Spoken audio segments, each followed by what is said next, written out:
Hey everybody, welcome back for the recap for Brookville Lake. Today we're going to talk about the IBF Classic.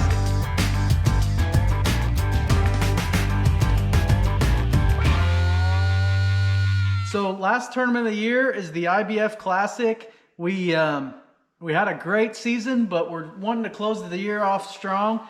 10 grand for first place with only 40 boats. So this is a big tournament. Don't really fish Brookville Lake much at all, maybe once or twice a year at the most. The first time we were there, it was the summer. This time it's fall. I've never really fished this time of year at Brookville Lake, but most of the practice days that we had were windy and cloudy, even rainy. It was kind of just, it really wasn't very good. The water had just started dropping 2 to 3 days before the practice actually started. So conditions weren't really ideal. The fishing wasn't very good at all, to be honest, and it was going to be a really tough tournament, but that's what we're used to in Indiana. Somebody's going to win, so you might as well just give it your all and hope for the best. But like I said, practice, we didn't find a whole lot. We found the first day I spent down the lake, and it was really slow. I caught one keeper smallmouth.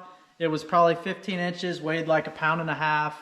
The second day, I decided to launch it at takeoff and fish from takeoff north, and I had a little bit of a better day. I started on a little rock point and had about a 2-pound smallmouth jump over my bait, and I had some more bites that hit my top water. Obviously, I had my hooks off of it, but gave me a little bit of confidence. And being that I won Angler of the Year, I was boat number 1 to take off, and I knew this before practice even started, so I was able to pick basically where I was going to start. After I had a few of those blow-ups first thing in the morning on the second day of practice, I knew that's where I was going to start, and now I just had to fill out a few more areas where I thought I could catch some fish and figure out a couple patterns that may or may not work. Started going into these smaller cuts and fishing some of the timber in those cuts, and flipping them and throwing chatterbaits, buzzbaits, spinnerbaits, that type of stuff. And I was able to get a few bites flipping.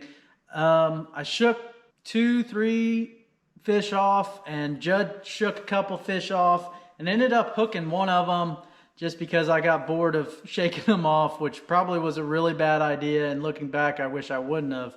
But I caught one. It was about 2.5 pounds. So I kind of had that pattern in my mind, was to start on a topwater spot and then go flip wood the rest of the day, or maybe bounce back and forth between the two patterns and see what we could come up with. That's what I ended up doing. The first day of the tournament, I pulled up on that rock point. I started getting bit on my topwater. Turns out they were all wipers, except for that one or maybe 2 smallmouth that jumped over my bait in practice. Fish that bit in the actual tournament were wipers, or white bass, or whatever they're called. But I was pretty disappointed. I caught like 6 or 7 of them there, and then I went to a pocket that I was gonna fish some standing timber, and I caught one right away, and it was a nice one. It was like a 16-17 incher, so it wasn't just a barely keeper. It was a good fish. I caught that fish on a tube and kept going in there and flipping as much as I could, just fishing, just grinding it out, fishing methodically.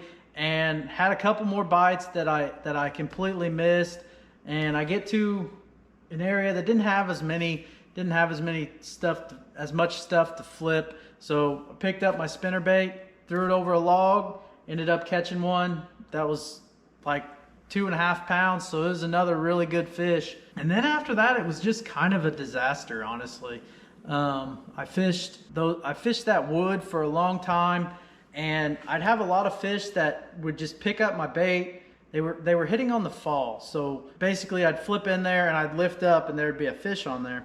Or my line would jump and there'd be a fish. I don't know if it was because I wasn't paying as much attention as I should have, but I just wasn't feeling the bites as quick as I should have. So like I'd flip in there and the fish would just start swimming around, and I was trying to figure out if it was a stump or a fish, and before I knew it, I was like, maybe I should swing on that, and I set the hook, and it was a fish for sure, and I was just too slow on it. It was just one of those days where I I wasn't on the top of my game, and I should have definitely caught some more of those fish, and that's kind of all on me. After I had 4 or 5 of those fish that I missed, I came back to the area where I had caught my first keeper, and I ended up picking up a flipping jig instead, just something different. Those fish haven't seen me flip through there. I didn't want to fish the same exact bait that the fish had saw me come through there with the first time. So I picked up this jig, pulled it out of the rod locker, made like 2 or 3 flips. And one of the bad things about Brookville is the zebra mussels are horrible there. They're on about every one of the limbs, every one of the trees. There's just so many zebra mussels that if you hit the wrong spot, it'll just cut your line. So I flipped next to this tree and my line starts swimming off. I set the hook and my line snapped immediately. And it was another really good fish, and it ended up jumping shortly after I broke my line. That's always the worst, is whenever you got a fish that you break off and you're already upset about breaking it off, and then the fish just adds insult to injury by jumping 1 or 2 times and just kind of showing off or trying to throw that bait. But after that, it was kind of just a disaster. And day 2 was kind of just a struggle too, but it was a lot better than day 1 because I actually got the fish in the boat. But I had 3 keepers on day 2, and I caught a lot more shorts. So I ended up catching the fish and everything on day 2, but it was I just was too far behind and just couldn't catch up. But it was a struggle. It was a struggle for everyone in that tournament. Mike Quinlan ended up winning it with 19.5 or more pounds. I ended up with a 2-day total of 10.5 pounds and finished 10th out of 40 boats. So now a breakdown on the baits that I caught them on. I caught them on a tube, a jig, and a spinnerbait. So breaking those down one at a time, I caught them on my tube was just a normal 4-inch tube with the tails dipped in chartreuse and a 5/16 ounce pegged weight with a 3/0 trocar tube hook. And I threw that on a Magnum Bass 7-foot medium heavy with a Lew's custom light 8.1 to 1 gear ratio. And the reason I use those high-speed reels is because it really helps me pick up line and really drive the hook home, or if the fish is running to me, I can pick up line and make sure that I can catch up to those fish.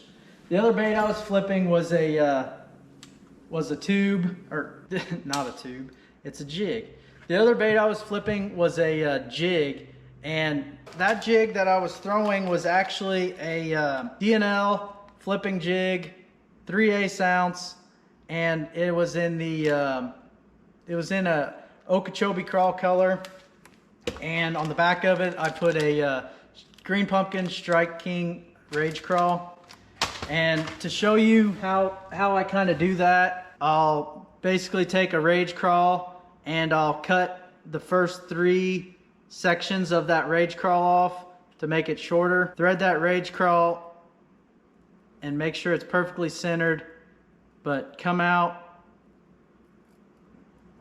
almost right between the eyes of that Rage Crawl. And before I push it all the way up there, I'll take a little dab of super glue and put it on the shank of the hook right there.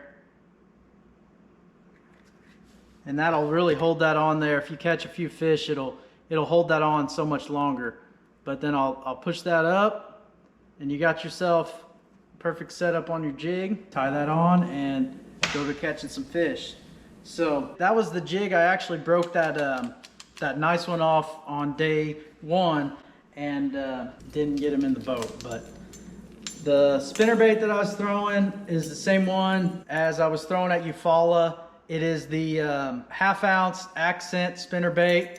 It's in Blue Glimmer, and it's got a Blue Glimmer Zoom grub trailer. And I was throwing that on a 7-foot medium heavy Magnum bass rod again. with a 7.5 to 1 gear ratio. A little bit slower than the flipping bait, but I was still moving that spinnerbait pretty fast because I was fishing some pretty shallow water. That's kind of a recap of how I caught my fish at Brookville.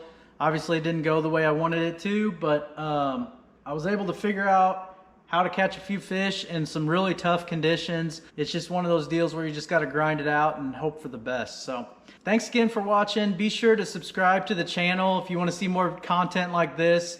It really helps me out, and I really appreciate you guys watching, and we'll see you guys next time.